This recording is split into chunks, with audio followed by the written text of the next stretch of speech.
Welcome to the Man with No Name podcast. I'm your host, a man with no name. I'm no single man, yet every man. I'm you, exploring the highs and lows, the shared journey of fatherhood, marriage, and personal growth. Thanks for joining me. Episode 6, From Fitness to Healing, Chad Yarvitz of Xplicit Fitness on spirituality, consciousness, and psychedelics. Welcome back to the Man with No Name podcast. I'm excited about today's episode because we're sitting down with Chad Yarvitz, the owner and founder of Xplicit Fitness.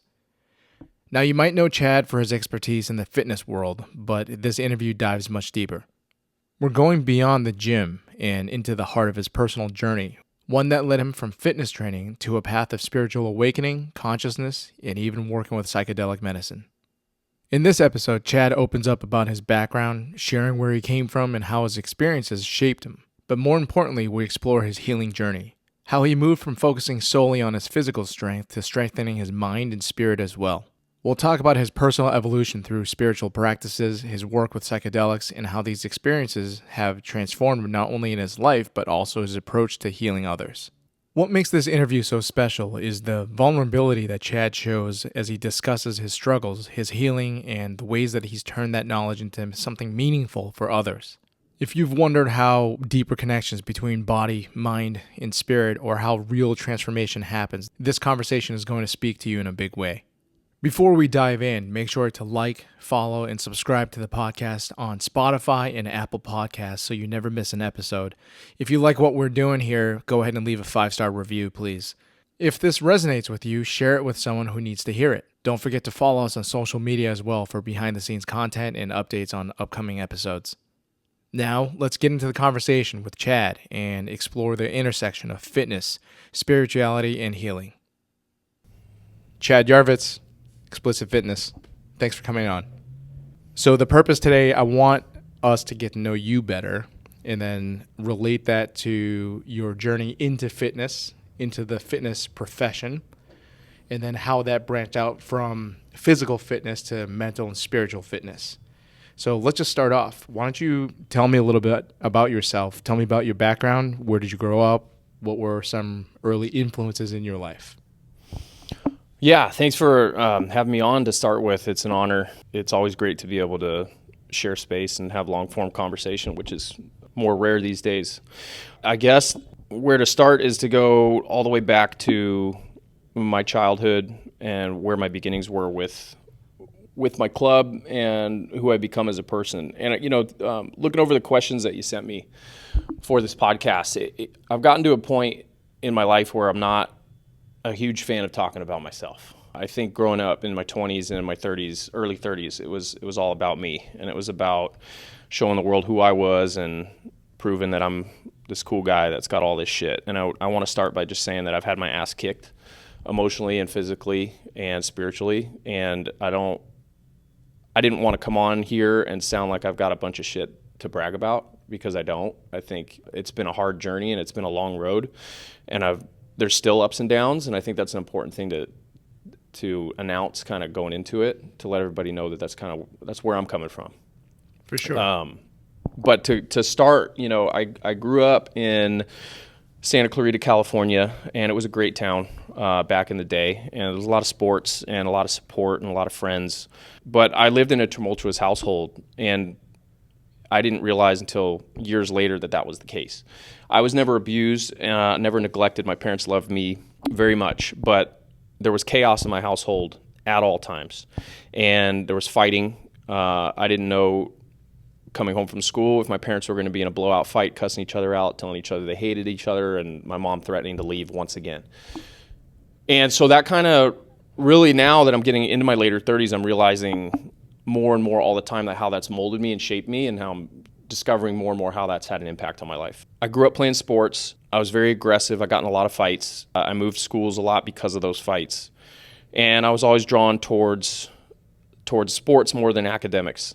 I was drawn to the violent sports. And that was karate, that was football, and eventually boxing, which is what led me to the fitness business that I have now and the career that I had before this. And that all stems from, I think, what was going on in my house at the time, is that I didn't have an outlet, and I was an angry kid, and I needed a way to channel it. And I was successful in football as a youngster, and I fought a lot and was just really attracted to violence. But I wanted to do it in a way that I wouldn't get in trouble. So those sports were kind of the caveat and like the segue into being able to do that and take out that aggression without professional help. And there's a number of other things I did at the time too that weren't positive behavior patterns that affected me later in life, but that's what led me down this road. So, not great in school, but worked hard to not be the loser of my friend group. Junior college, I've got an associate's degree after 3 different junior colleges. Started my business at 21 years old at a club in San Luis Obispo called Kennedy Club Fitness, and that's kind of where I got my start as a personal trainer. Started my first group boxing sessions there at that club, and it was a big opportunity for me at that time. That segued into feeling like I needed to compete as a young 20-something-year-old man before I closed the window of my physical prime. Dropped everything that I had at that point, dropped out of school, dropped out of college, and decided to move to LA to pursue a boxing career. And I pursued that for 3 years competitively before turning back to the fitness industry and growing Xplicit Fitness into what it is today. Now, before we talk more about Xplicit and how you got started there, why don't you I think you're being modest still. You did pretty well in boxing, right? Yeah. Why don't you tell me a little bit about that? Yeah, I did go on to compete competitively. I was a California Golden Glove champion in 2008. I had 7 amateur fights. I lost 1, and I got my nose shattered in my last amateur fight. And my trainer and I decided that we weren't going to be fighting for free anymore. I did a lot of fighting in the gyms. I didn't have a high fight record. A lot of amateurs wait until they've had 30, 40, 50, hundreds plus fights before they turn pro. I was aging out though. I was already 24 and we knew we had to step on the gas. I'd already shattered my nose, and so we didn't want to risk my health anymore in the amateur ranks, and we wanted to take a shot at pro. So I had my professional debut in 2009, and this was after sparring at Wildcard Gym in Hollywood with Freddie Roach. I was a sparring partner to Amir Khan, Jose Benavidez Jr., Raimundo Beltran, a number of world champions at the time. And so I was in the circuit, and I was gaining a reputation. I was well respected, and it was a daily thing. I gave up everything in order to compete and to fight, and it was my full-time job, along with having a little hideaway weed growing operation under the house in order to pay the bills. So pretty unconventional approach, but yeah, I did well. And, one thing led to another. The game, it's a very shady game. It's a very difficult sport to stay in. And as many people before me have described it, it's a poor man's sport. So if you do have a way out, typically people take it. And the ones that take it all the way, usually it's because it's their only option, and it's their way out of the street, and it's their way out of poverty. But I had personal training to fall back on. And so once things really started to get rough and it was time to potentially leave my trainer, and I was taking a lot of hits to the head, I decided that it was time to walk away from the competitive side of boxing and pursue the fitness industry again. So that's pretty clear in terms of, you looking at the end of your quote unquote, boxing career, coming to mental terms with that and then transitioning over to fitness. What was that like in terms of going to fitness full time? What challenges did you face, from an entrepreneurial standpoint? Did you know you wanted to start your own business, or were you just working as a personal trainer, boxing instructor? Tell me more about that shift where you went from being kind of solo to starting to get into the entrepreneurial range.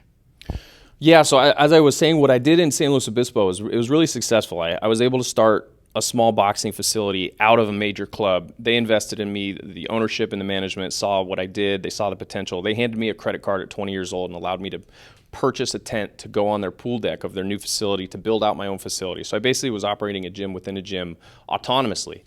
And at 21 years old, I was making 6 figures, and I had finally got accepted into Cal Poly San Luis Obispo after being denied once. And so never being the best student, finally made that dream come true and was finally making good money and was going to branch out and start my own club completely, until I had a freak out and decided that if I didn't pursue the sport of boxing with the time frame that I had it, I was going to miss out on something and regret it later in life. So that's just a little bit more background on that pause that I took.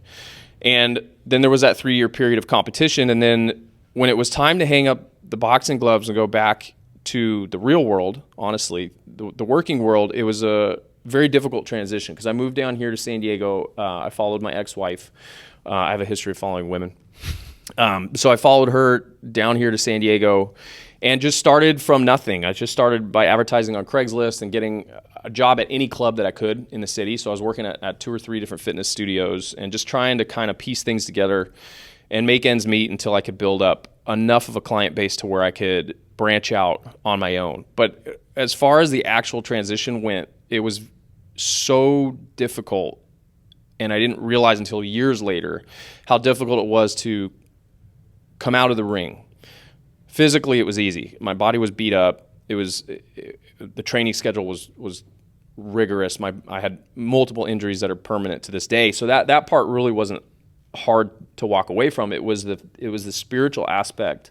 It was the primal aspect of being a fighter and having that be your sole focus every day that ended up plaguing me for a long time, and it caused a lot of issues, a lot of behavioral issues, and a lot of issues with my first marriage and friendships and relationships with other family members, and just caused a lot of turmoil in my life. So the transition was very difficult, and it took years and years to be able to find a balance and figure out how to go from figuratively fighting in the ring and taking myself out of that to be able to function properly in the real world. No, that's insane. I'm learning so much about you that I didn't know, that I thought I did know. So this is fascinating. Freddie Roach too. Wow. Yeah. A good story about Freddie real quick. So I was 21 years old, and I had told my dad, I want to compete. I want to be a professional fighter. And he's like, okay, well, we're going to go to LA, and we're going to walk right up to Oscar De La Hoya and Freddie Roach, and we're going to have them take a look at you. And I said, Dad, what the fuck are you talking about? I'm this nobody white boy who's got nothing, just starting out. Those guys are going to fucking laugh at me. And my dad has always been very focused and very clear about my path, not his own. And he said, well, do you want to be a fucking world champion, or you want to go waste your time? And I said, all right, let's take a drive. So we walked into Wildcard Gym on a Wednesday, and it was dead. And I was already feeling nervous, anxious, and out of place. Total imposter syndrome. We walk in, and guess who's at the fucking front desk? Freddie Roach was there just doing some paperwork. It was super surreal because I'd been following this guy. Manny Pacquiao was a world champion at the time, and they both had just had catapulted to stardom. And so I start warming up, and I'm a ball of nerves, and I go up to my dad, and I was like, he's there. And he's like, all right, we'll start working out in front of him. And so I start warming up on the bags right in front of Freddie. And there was a couple other people tooling around in the gym and training, and I was giving it my all, dude. I was fucking banging the bags, all the noises, all the combos that I knew, trying to look fit, trying to look sharp. And he was definitely looking at me. I'd never been in his club before, but it was it was side-eyeing me. So in between rounds, went back to my dad, and my dad's like, all right, now go ask him to get in the ring with you and do some hand pads with you, because focus mitts are what a trainer does to really gauge where a fighter's at. I said, Dad, he's not going to fucking do it, man. He's not going to waste his time on me. So he convinces me to do it. Sure enough, I go up to Freddie. I was like, hey, Freddie, would you give me one round in the ring with hand pads? I'll never forget. He looked up and he paused and he stared at me for an awkward amount of time. And he's like, nah, I don't have time, kid. I got a championship fight coming up this weekend. I'm sorry. So, of course, I hang my head, I sulk, I go back to my dad, and I say, I fucking told you, Dad, I told you. And he says, don't worry about it. Keep working out in front of him. Do a couple more rounds, and I go back. I was like, can we get out of here now? We're wasting our time. He says, go up and ask him one more time. I was like, Dad, he already told me. He's a busy guy. He's like, go ask him one more time and tell him what you want. So I went up to Freddie, and I said, Freddie, I know you're busy, man. Can you give me 3 minutes? I want to be a world champion, and I think you can help me get there. And he said, you want to be a world champion, huh? Get your gloves on, I'll meet you in the ring. For the next 3 minutes, Freddie fucked me up, dude. Pushed me around. He cut my face. He just making me look stupid, making me miss. It was embarrassing. And at the end of it, he said, kid, you've got great fitness and endurance and a lot of heart, but you're just too green. And he's like, right now, I'm working with Manny. I've got champions. I don't have time to put into a newbie like you, a beginner.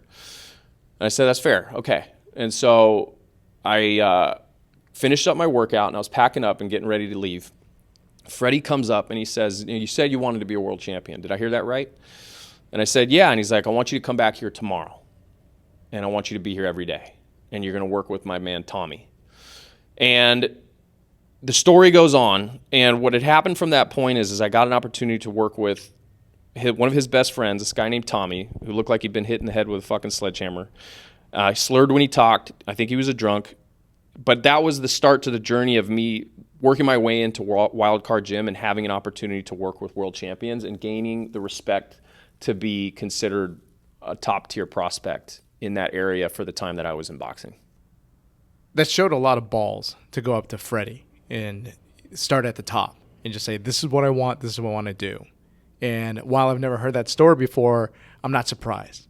Because if you recall, you and I met, in 2009, 2008 or so? 2009, yeah. You had just started your big facility, quote-unquote big facility, right, with the steel sign outside? Mm-hmm. Yeah. That was 2010, yeah. And I remember one of the first things that you and I talked about, you told me that, how long was the lease that you signed on your first location right out of the gates? 5 year. 5 years. And at the time, people were signing 1 to 3 year leases just to tiptoe in the water. And you dove in on that. So that's a sign of your approach to many things, just boxing and the fitness game as well.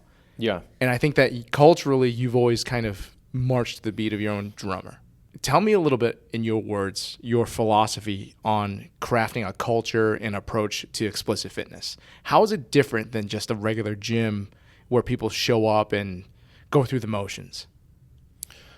Yeah, I mean, that's a real deep question. I think I can start by saying that was imparted into me by my dad, by the way that he approached my life. And this isn't the way he approached his own life. In fact, it's the exact opposite, which causes me a lot of frustration today when I'm now parenting him and trying to coach him.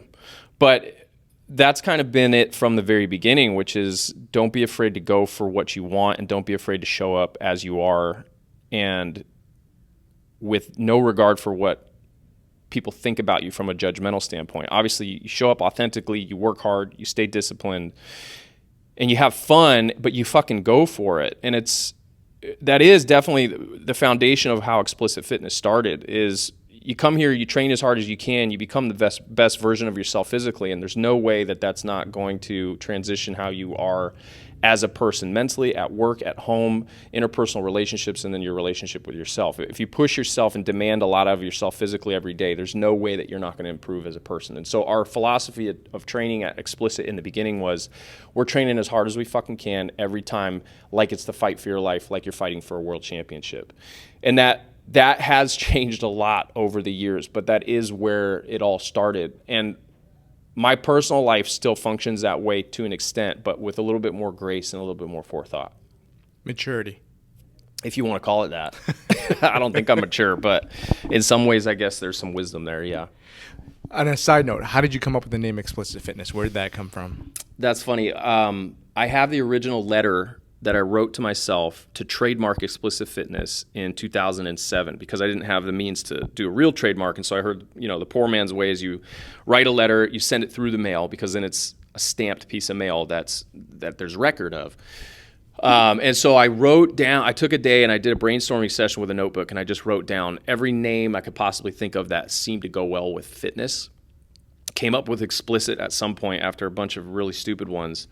And that kind of embodied, I guess, who I am and what I represented. And I'm explicit, man. I cuss. I'm not politically correct. I can rub people the wrong way. And I think a lot of it comes down to I have no time for shit or sugarcoating. And I'm going to be authentic and real and tell it like it is. And a lot of people don't like it and can't handle it. And I'm sure there's people in my past that would say that I'm an asshole for it. But I think that embodied my approach to the fitness game, to the boxing game, and how I wanted my club to be perceived by the populace. It's a good answer. And what's funny about hearing that, you call it copyright or trademarking, the name by putting it into existence and sending it to yourself. But I'm smiling because you and I know now at this stage in our game of maturity and spiritual, beliefs, we call that manifestation now. Yeah, no doubt. And that's what you've done. That's what you did 2010 to 2009-ish, right? Yeah. And now here you have your third, iteration, very successful location. So kudos to you on that. Thanks, bro. And I'm proud of you. Thanks. For having witnessed this. That means a lot from you. You talked a little bit about how the fitness aspects makes people better outside of the gym. Tell me your beliefs on how the physical body of physical fitness relates to mental fitness, and what are some of the learnings that you've taken out of this journey here? Yeah, there is no separation between the physical body and your mental. The physical and the psychological go together, and wherever the mind goes, the body will follow. Wherever the body goes, the mind will follow. All these cliche sayings have been repeated over and over again, but that's just the way that it is. And I don't care how intelligent you are, what your IQ is, how many degrees you have. If you're physically unfit, you're fat, you're out of shape, your body isn't processing things and metabolizing things correctly, there's no way that you're going to be at your peak mentally and psychologically. And so there is no separation to me. It's the physical fitness aspect and the exertion that you put out to train your body is your mental. They're completely entwined. So we've talked about physical fitness and how it relates to mental fitness. Now there's a third component that you and I have taken pretty deep dives into, and that's spirituality.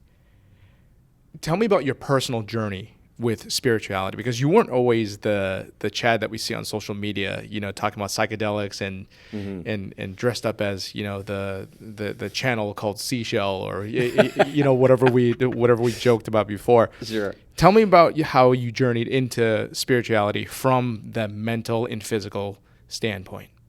Yeah, man, I always knew there was so much more to life than just what we're seeing, feeling, smelling, tasting. I knew that as a young kid, and it was very confusing though, because I was not religious. In fact, I completely rejected religion, which is a whole nother story we can get into because it was forced upon me a couple times. But I did know that there was something deeper and greater. There was moments of clarity. There was moments of what we now know as flow state, or higher levels of consciousness that occurred as a kid, but I just didn't have the tools or the knowledge or the education to really understand what that was. And that's where all of the bad habits and hypersexuality and aggression and anger all manifested, because I didn't know how to process and didn't know how to deal with any of the deeper things and even surface level emotions. And so the spiritual aspect of myself and my business has been a slow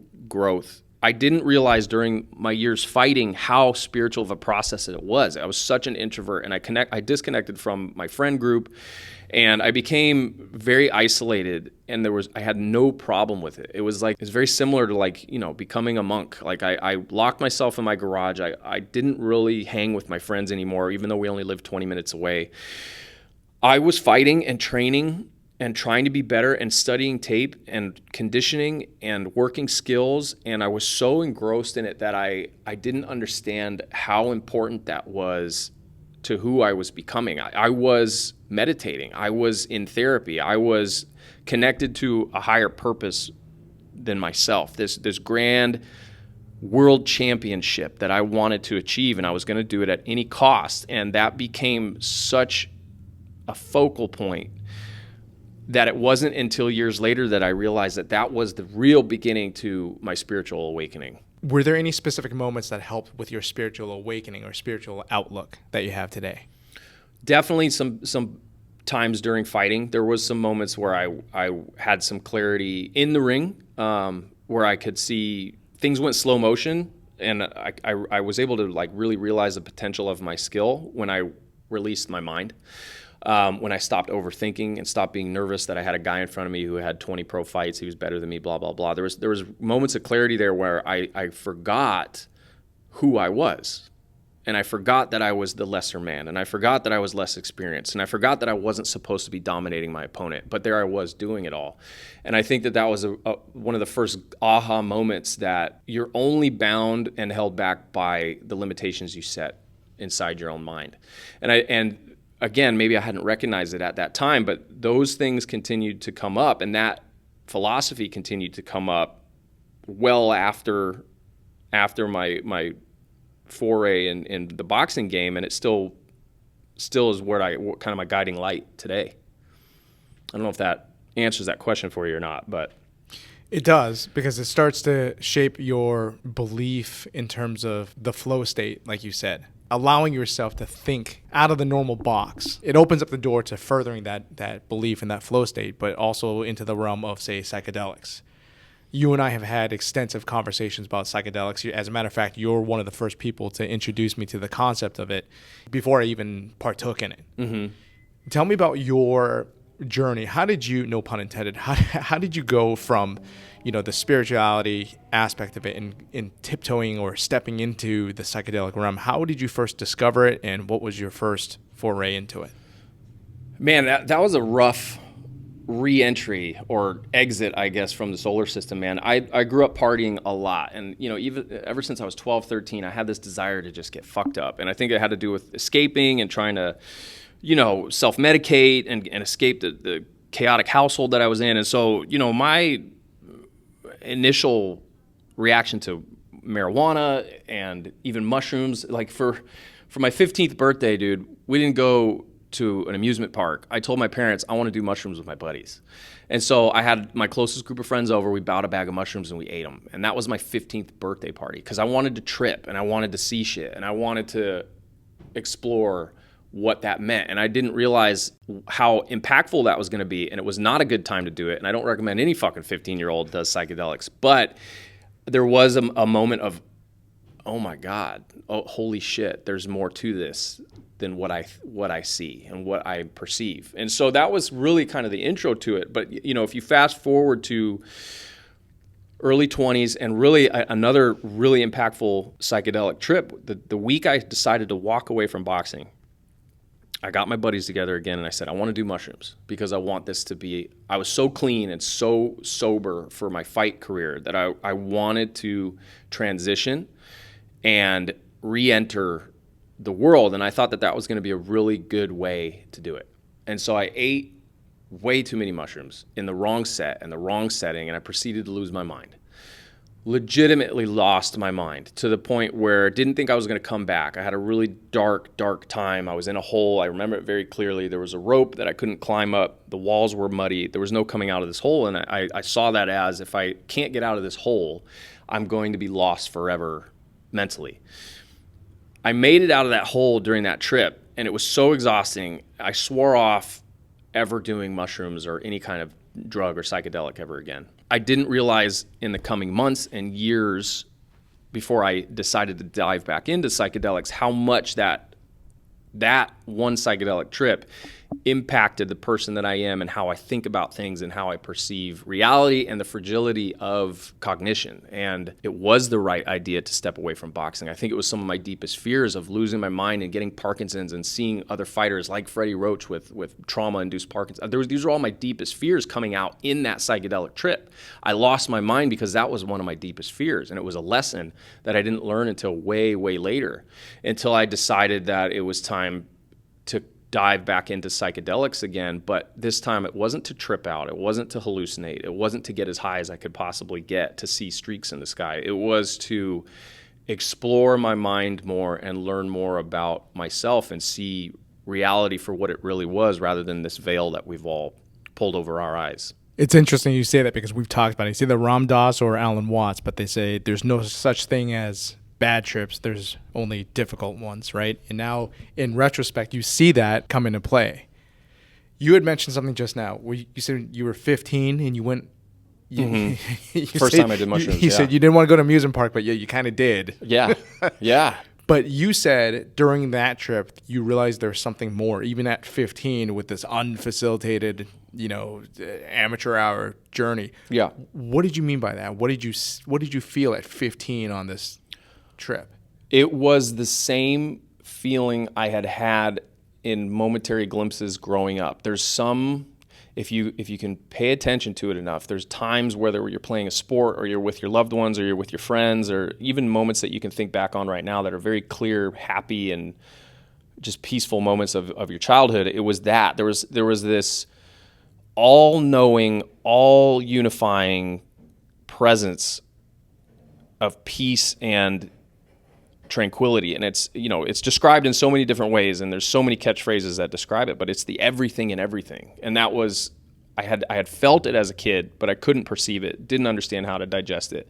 And then in that trip at 15, there was that moment. I remember I was standing in a circle with my buddies. We're all mumbling because we can't put together a cohesive sentence. And I had looked up at the sky, and I breathed this deep sigh, and it was this overwhelming everything and everything feeling, and this connectedness to everything. And that was really the first time I realized that my feelings as a kid that I had about that were not false, and they weren't a dream. It was real. I just didn't know that you could harness it and work with it and have that become more of a part of your life on a day-to-day basis until more recently in my life now. Right. That's a heavy load for a 15-year-old to try to not only navigate but decipher. Yeah. But you just touched base on it. Now, as mutual as fathers, in our way older than 15 now, we have different outlooks and different experiences. Tell me now, at this age, how has it been in terms of psychedelics and your healing? What have you noticed? What benefits have you gained on healing from the usage of psychedelics? And maybe you can go a little bit into what have you tried?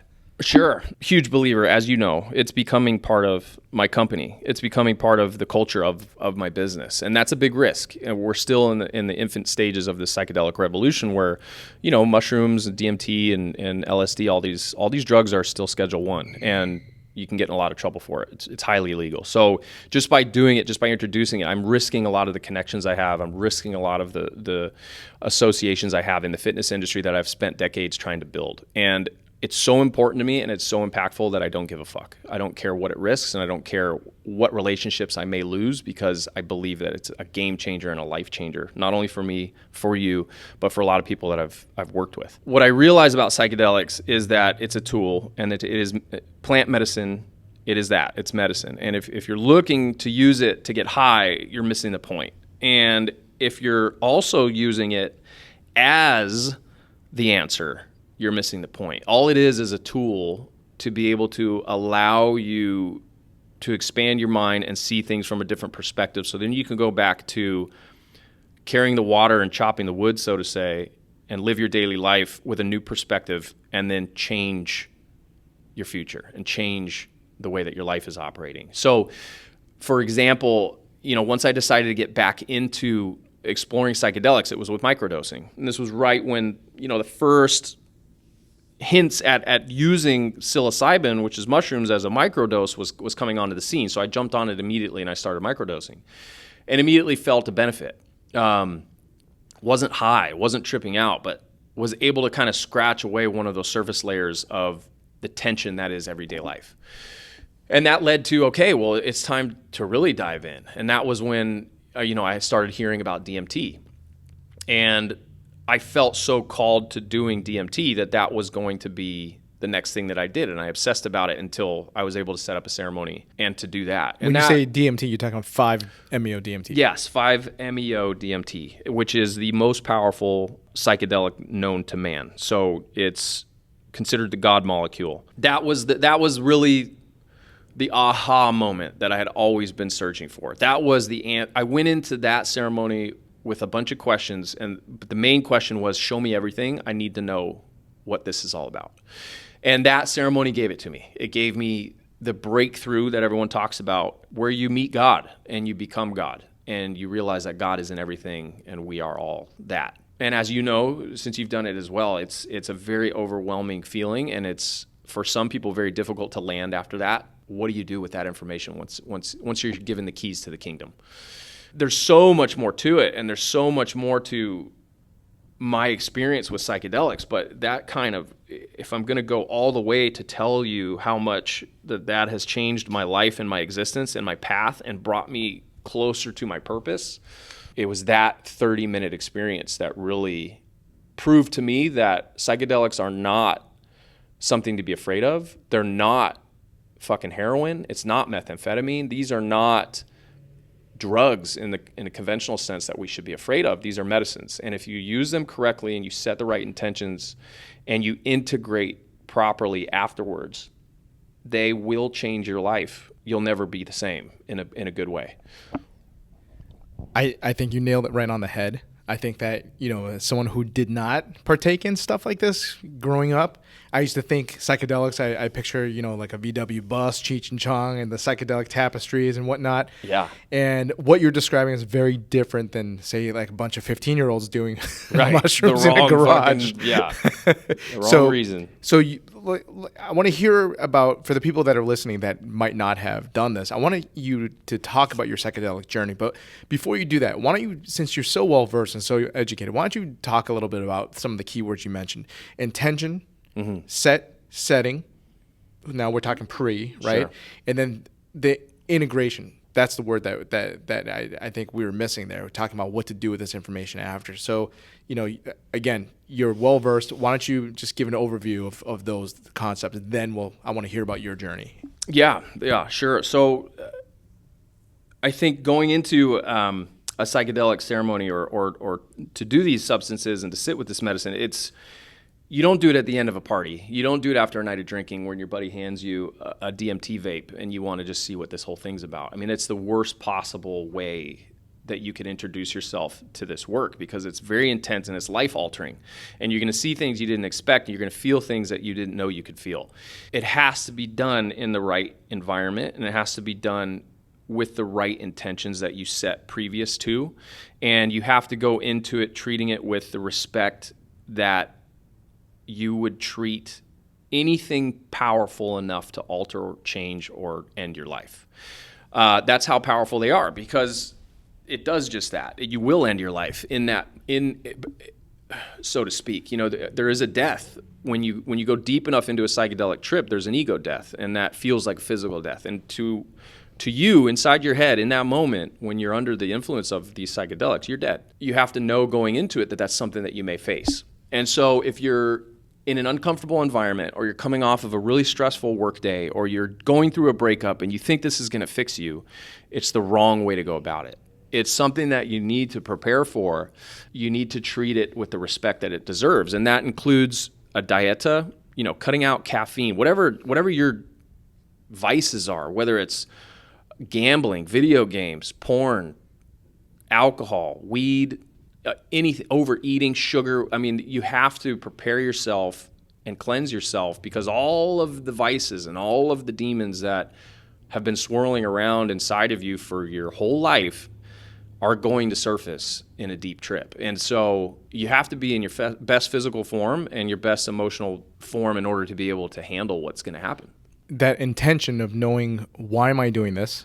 Am I just doing this for fun? Because this is not fun. It's not fun, dude. It is not recreational whatsoever. It is, you've got to have a real intention and mission and purpose. And also, I'll add that this is something that even if you get your hands on a DMT pen, or even worse, a 5-MeO DMT vape pen, this is not something you should do alone. You should do it with somebody facilitating. You and I, we both know our dear friend Lena, and I'll probably talk more extensively about Lena later on and even have her on. I think not doing this alone, having a facilitator is going to be key for both the ceremony itself, for safety reasons, because you can purge, for example. For sure. But I think what after the ceremony is so key, the integration, because you're getting this massive download of life learnings of the universe, as hippy dippy as that sounds. You're getting smacked in the head and crushed in the soul with this information.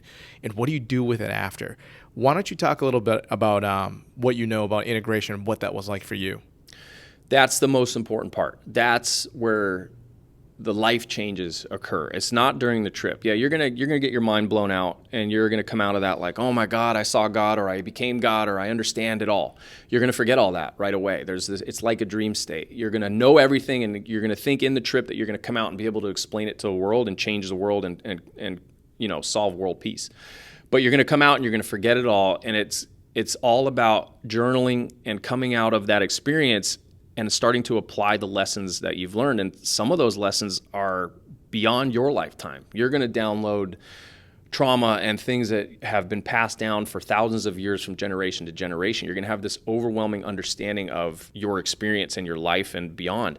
And the integration part isn't just the next day. It's not the next week. It could be years later. I'm 2 years out of my DMT ceremony, and I'm still getting lessons from it, and I'm still integrating and having these aha moments. I'm still having aha moments from that mushroom trip that I had in 2010 when I decided to walk away from boxing. There's these lessons that continue to come up. Oh, that's why. That's the reason I felt trapped and like I was losing my mind. Oh, it was a fear that I had. And it all comes together the more that you pay attention to it and the more that you try to apply it to every day. And the only way you're going to apply it to your operation, the way you operate every day, is by being aware of every single thought, every single movement, every single thing that you do. The integration involves a dissection of self and why you do everything. Why do you crack your knuckles and when? Why do you brush your teeth with a certain pattern? Why do you eat so fast in the morning? Why do you have a certain thought process immediately upon waking? It's starting to question the why behind everything in your existence, because to be honest, we grow up kind of the victim of whatever environment we're in, whatever school we're put in, whatever faith we're pushed to believe. None of our thoughts are really our own, and really none of the beliefs that we have as adults are our own until you become conscious and realize that these were all just put on you. They're put on you in your classroom, the history that you've learned, the lessons you've been taught, the patriotism that you've been told to have. Like, all of these things are forced upon you. None of them were a choice. And the integration process is a dissection of all of that, and then realizing, well, now what? Who do I want to become now? Do I want to carry this lesson? Do I want to continue to have that belief? And it can be very overwhelming if you're not organized about it and don't take it seriously. I think what you're talking about, it's the idea of consciousness and waking up. It's unplugging from that matrix. If you've watched the movie, you and I have talked about that a lot. It's taking the red pill and coming out of the matrix and understanding what has been pre-programmed to be quote unquote us versus who we truly are and what do we truly believe. What's been spoon-fed to us and programmed in us subconsciously, and understanding and waking up and seeing what's conscious and what's not conscious, and really rebirthing in a way. And I appreciate you saying that to help rein this in, because I'm trying to put a decade's worth of awakening into this short conversation, and it's impossible. And so to explain it all in a conversation like this is impossible.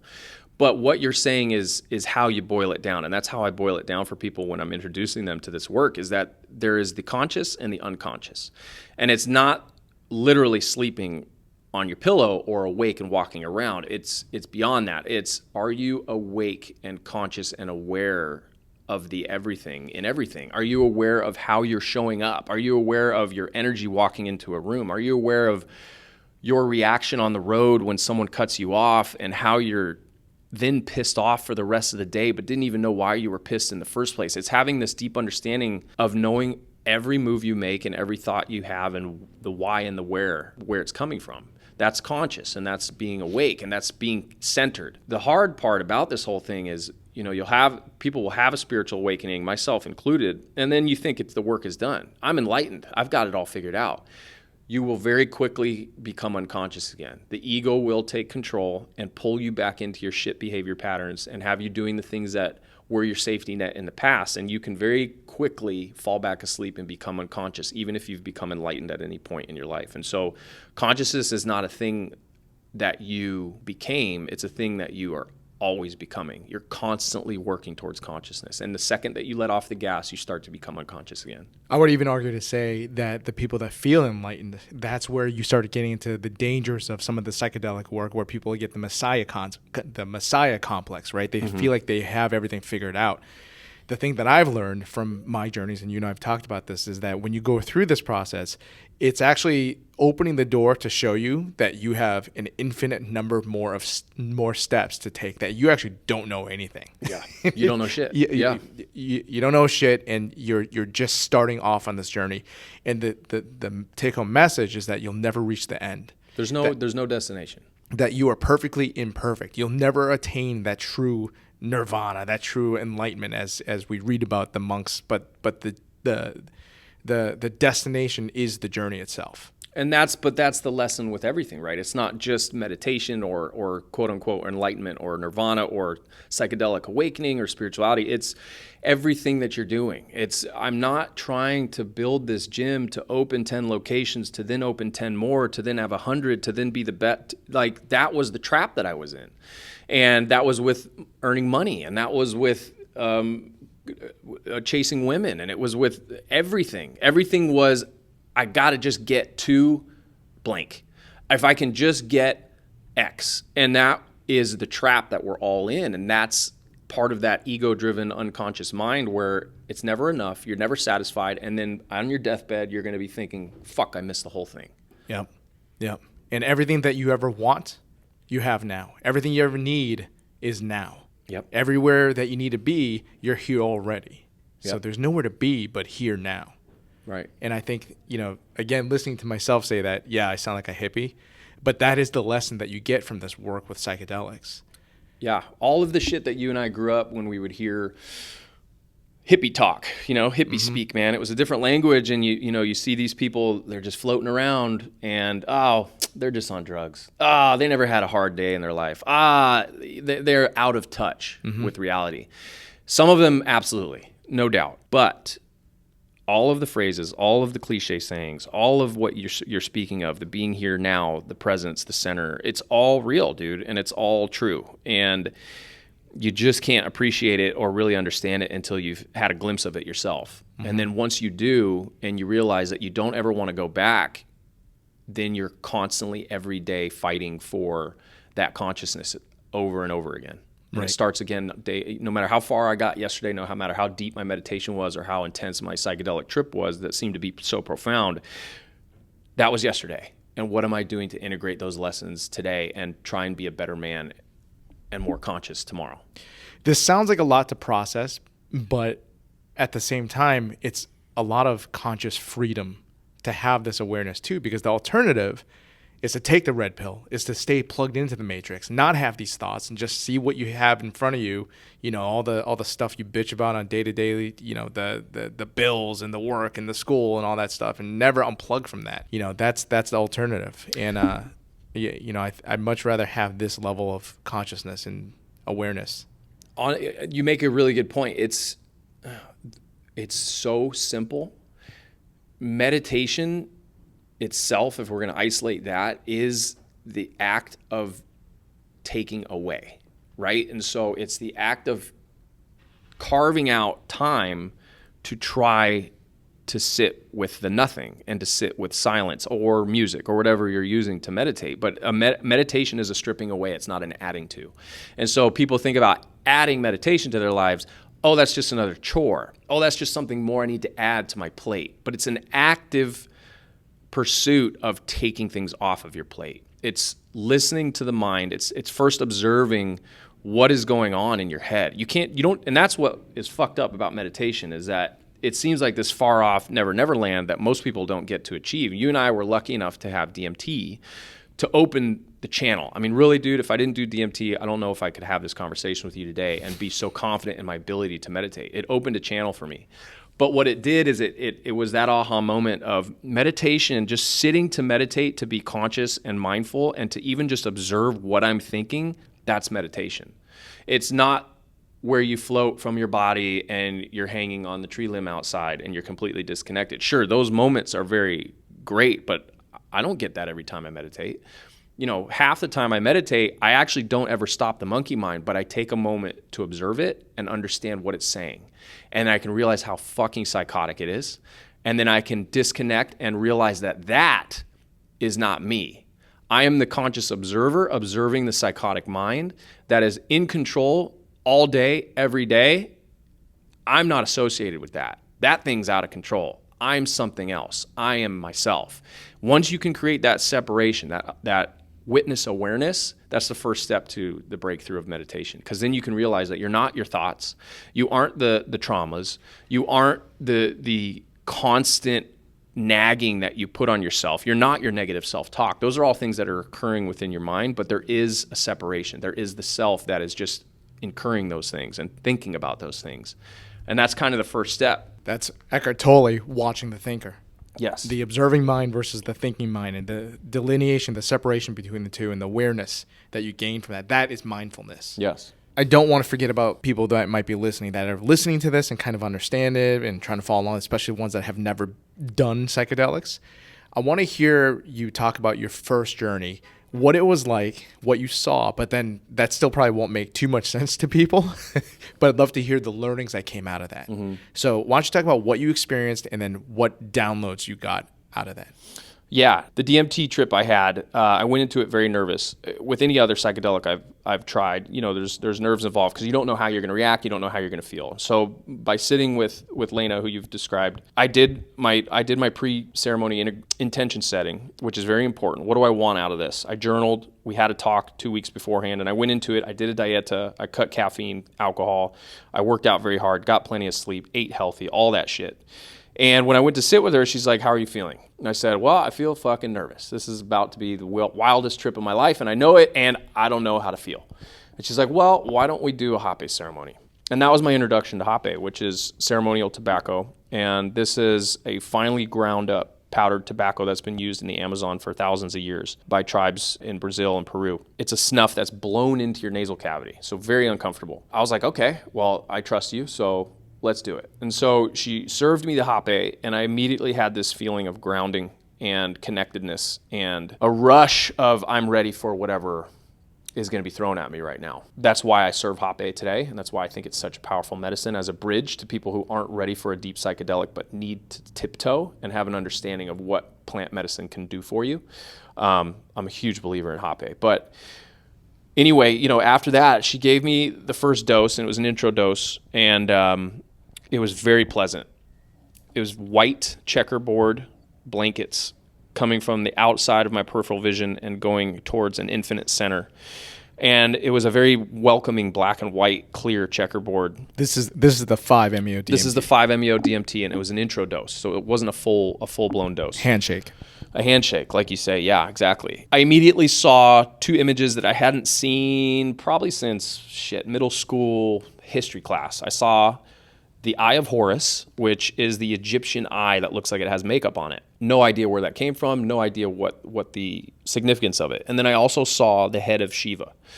And also no understanding of the significance of Shiva. And I didn't even know why I knew it was Shiva. I just came out of that handshake and explained to Lena what I saw. And these 2 images were coming from the right side going into center of this infinite fold, and they were inviting me towards it. Not verbally. It was just a very welcoming, follow us here. I came out of it and I told her I saw this Egyptian eye. What the fuck was that? She told me it was the Eye of Horus, and she kind of giggled, this like all-knowing fucking motherly spirit goddess giggle, like, you've seen it, That's like Lena. She expected me to know what the fuck I was going to see. And she's like, look it up when you get home, you'll have an understanding. And I said, I also saw Shiva. She's like, yes, also Shiva, sure. Yeah, that makes sense. Perfect. You were supposed to see that. And I'm thinking in my head, like, how the fuck do you know what are these symbols? I saw Shiva too, and I had never studied it. Dude, so just to give the listeners a little background. So Shiva is a Hindu, I believe, I could butcher this. I think it's Hindu. The Hindu god that was the destroyer of worlds only to rebuild them. The Eye of Horus, a whole other culture, Egyptian culture, is there to guide you into your journey into the afterlife. And the Eye of Horus has also been shown as a spliced picture next to a brain to represent the brain, the pineal gland, as well as all their sensory areas of the brain. So there's this really deep, crazy significance to all of this, because DMT supposedly is where endogenously that DMT is stored in our bodies, and that's where life comes to us through the spirit when we're first being developed in the womb. These are all theoretical, but I believe to be proven at some point. And then obviously the destroyer of worlds only to recreate them, that has significance as soon as you go for a full fucking dose of DMT. So I came out of it, and she's like, well, how do you feel about that? Do you want another step dose in order to step us up to the full dose? I said, hell no, I feel great. Those 2 are guiding me. Let's rock and roll. So she's like, okay, let's do the full dose. So I took the full hit of the 5-MeO DMT through this. It was a bubbler, and it looked like crystal meth, and so I felt like I was doing drugs. It tasted like grandpa's breath. It was really fucking gross. And it burned my lungs like crazy. But she said, I want you to hit this, and I want you to lay down, and I want you to hold it forever. She laid me down after I breathed as deep as I could, and she said, hold it forever. And dude, I became forever. She didn't hold the note.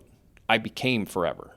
And at the moment that she said that, I remember it very vividly. I was pushed through a spaghetti strainer. The metal on this so-called spaghetti strainer was a very bright indigo blue, and the holes were magenta with a bright yellow ring. The holes were getting bigger, and I could feel my body being pressed through the spaghetti strainer. And once I was finally through, I became everything. And is the only way to describe it is that I became everything that ever was, ever will be. And it was the most powerful, overpowering sensation that you can't describe in words. Once I became everything, I saw this boil, and it was a boil again it was like the handshake dose from the outside coming in, and it was a magenta boiling liquid, and it was very bright pink magenta, and it was the boil of infinity. And I was the boil, and I became it, and I was one with it. And I wasn't self anymore. I was this infinite everything. And Lena said that I don't know if it was at that time because I had no perception of time, but she said I immediately started to chant ecstasy. Just the word, ecstasy, ecstasy, ecstasy, over and over and over and over again. And I had no preconceived notion of why or what, and I didn't think this experience was going to have any ecstasy involved. But that's what I said. And the feeling, not the drug, for anybody listening. Correct. I became ecstasy. You think you've done ecstasy, you've only had a glimpse of what ecstasy, the essence of what the word actually is. I became the essence of what ecstasy is. It was all love, compassion, joy, peace, happiness, and fulfillment wrapped up into me being the emotion itself. I wasn't Chad experiencing ecstasy. I was fucking ecstasy. It was orgasmic, but there was nothing sexual about it. It was a soul-gasm. I came out of it. She said I opened my eyes at 4 minutes and said, "Fuck me," out loud, which I don't remember. But then she said I closed my eyes again, was out for another 15 to 20 minutes. And when I started to come to, the only way I can describe it is that I was born into my body for the first time as an adult, with not only my own life's experience to come into this body, but ancestral knowledge of everything that ever was and ever will be. And I felt my fingers for the first time. I felt the blood circulating through my body. I felt my lungs breathing its first breath of air. I was born for the first time again. And I began to sob uncontrollably, and I was not sad, and it was not a cry. It was a sob from my soul that I had found peace. And the immediate thought was that you are doing everything you should be doing, and you don't need to worry anymore. And you don't need to be sad or anxious or stressed or fight. You can give up the fight, Chad. You can stop fighting. You're on the path, and you just need to trust yourself. And it was the first time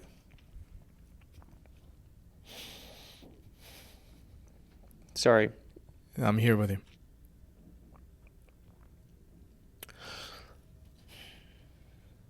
It was the first time in my life that I trusted myself.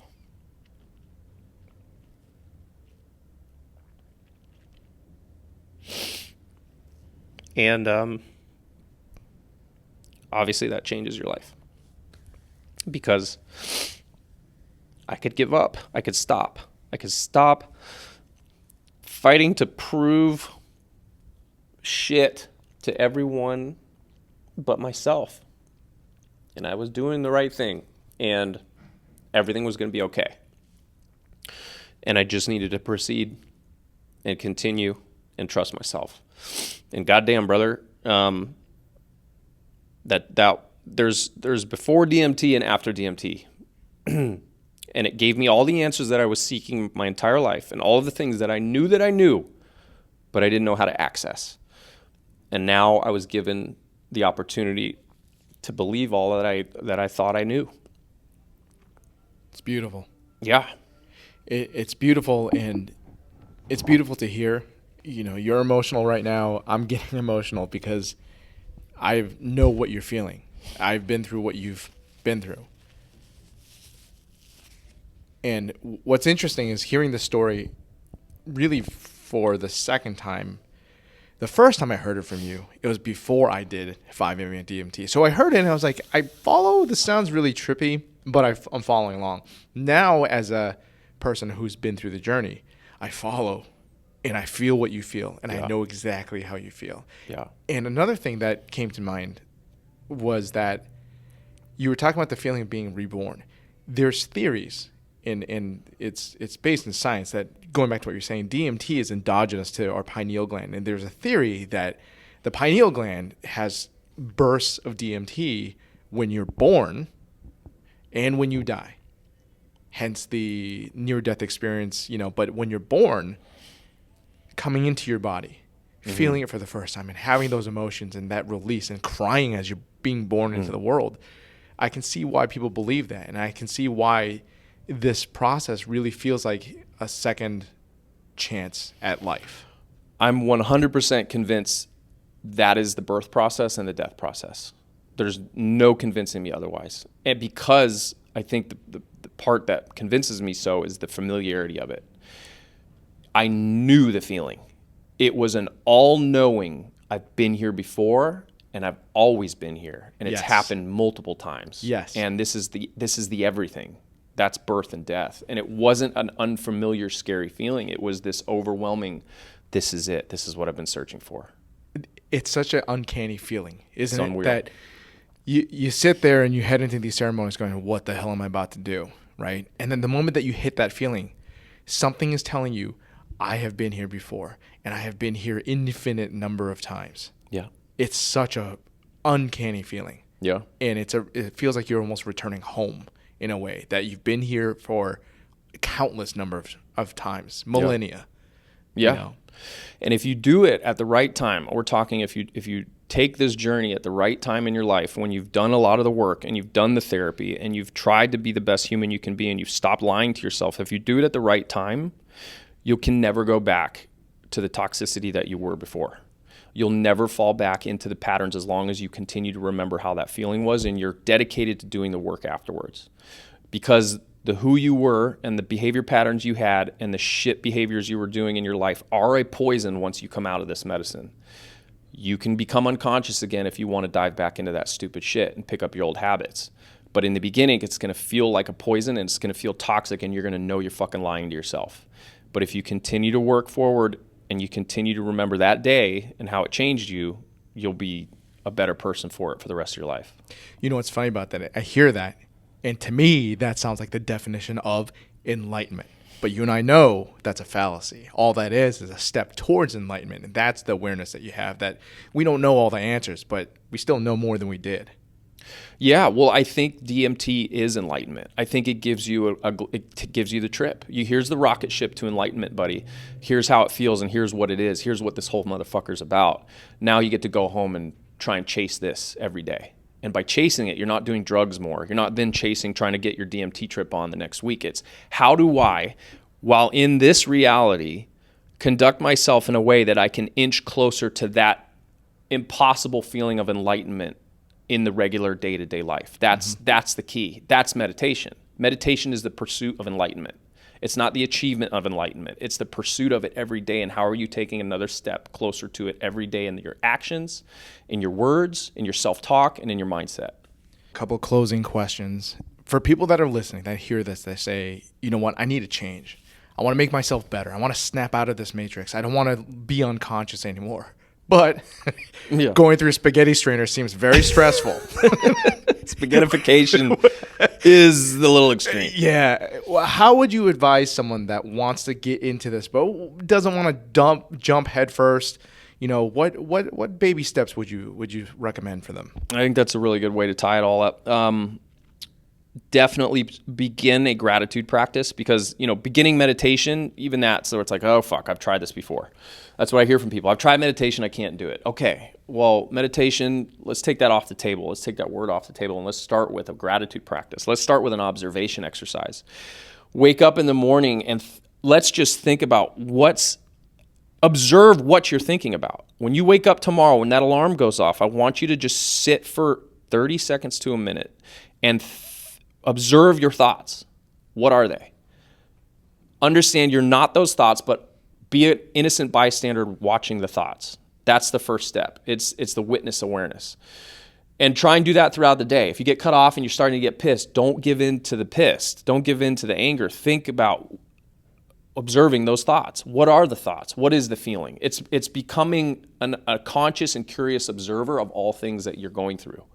And that comes down to really your thought patterns. And so 3-minute silent observation exercise is a great way to start with meditation. And that's where you just sit silently. And I want you to, and this is what I do in my meditation class, I want you to just sit and observe what's going on in your head.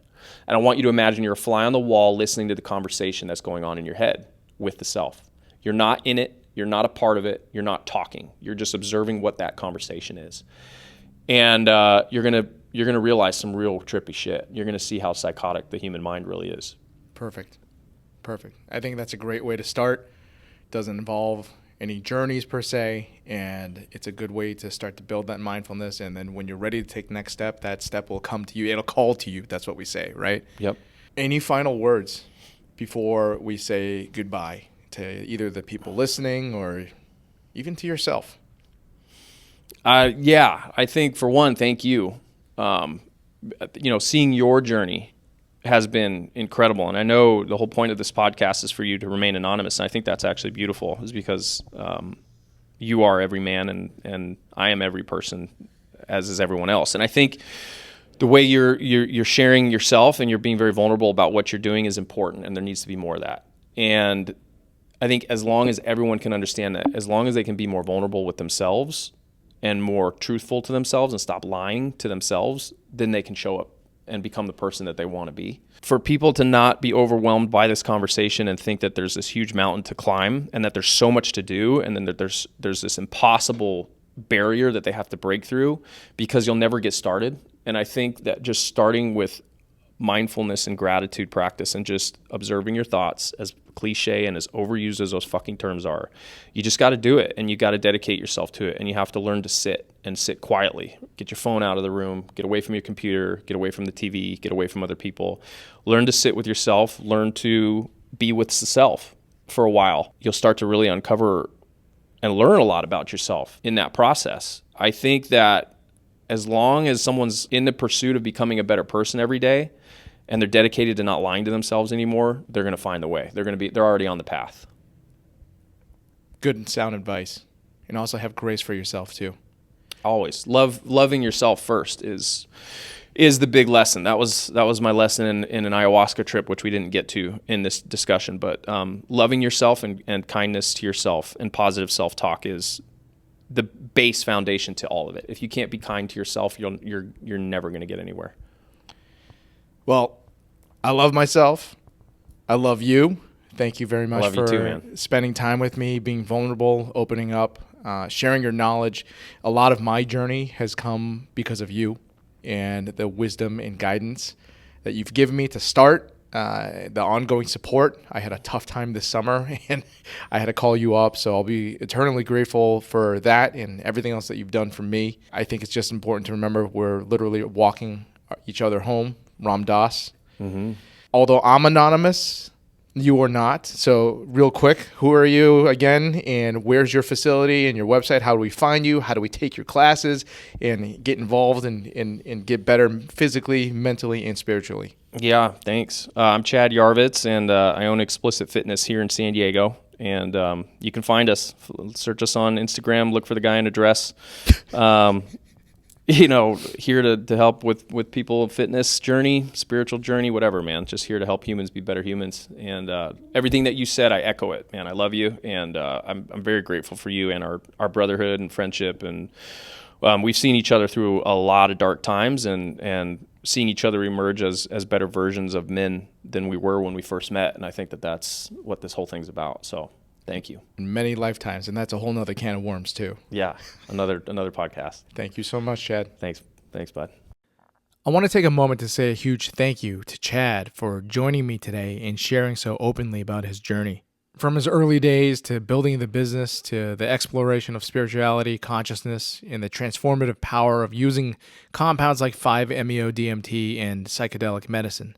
His story is such a powerful reminder that healing can take many forms and that when we open ourselves up to growth, we not only change our lives, but change the lives of those around us. I hope you found as much inspiration and insight in Chad's words as I did. His willingness to be vulnerable, to share his challenges and breakthroughs really shows us that the strength lies in self-awareness and inner work. If this conversation resonated with you, please make sure to share it with someone who might benefit from Chad's message. It's through these conversations that we can spread more understanding and compassion. And if you haven't already, don't forget to hit that subscribe button on Spotify, Apple Podcasts, or wherever you're listening right now. And again, please make sure to follow on social media so you can stay up to date with upcoming episodes. Thank you again for being here, for being a part of this journey, and until next time, stay curious, stay compassionate, and keep growing.